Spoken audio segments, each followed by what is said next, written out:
Buckle up, friends. This is how to build your portfolio as a freelancer in 3 easy steps. Step number 1 is to make sure that your portfolio represents both the breadth and the depth of your work. So what does this mean?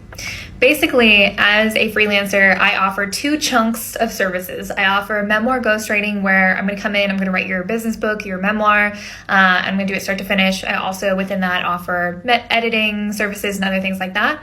And then in my copywriting SKU, I do blog posts, I do web copy. I focus mostly on startups, but I also have written random things like immersive theater events and a lot of other random things for people, including like a letter for someone to buy a house.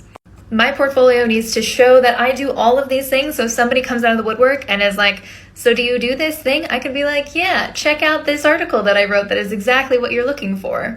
But my portfolio also needs to show that I am an expert in my area. And as somebody who is very multi-passionate and I write in a lot of different formats, I need to be able to prove that in every format that I'm writing in, I am top of my field, top of my game, better than everybody else. And if you're really kind of being specific in your niche, that's going to be easier to do. If you're going really broad, that's going to be harder to do. Step 2 is answering this question that I got, which is, yes, you can just make stuff up and put it in your portfolio because there are no rules in freelancing. However, if you haven't been paid for something, if you have been paid for something, make sure that you note that you were paid or commissioned, or this was for a paid project.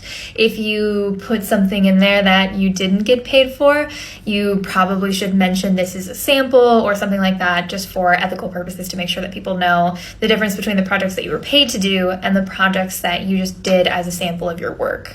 For example, I do a lot of tech copywriting, but as most people know, if you're a tech copywriter, you're often under boatloads of NDAs. You know, who knows why all these tech companies want those NDAs. And that's normal because, you know, the world we live in.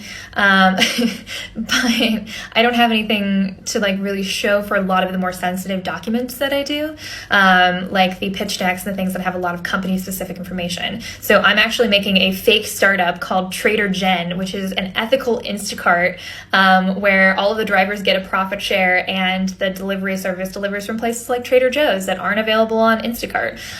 So if anyone wants a startup with all pre-built marketing collateral, let me know, because that's what I'm going to be doing in the next few days.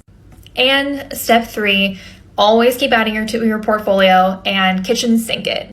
If you've written a blog, if you've put out a podcast, put it in your portfolio. Literally, I've gotten random jobs that were incredible off of people listening to my scripted podcast, off of people visiting my blog. And so anything that seems like it could go into your portfolio that shows off your creative skills, put it in there. Follow me for more tips.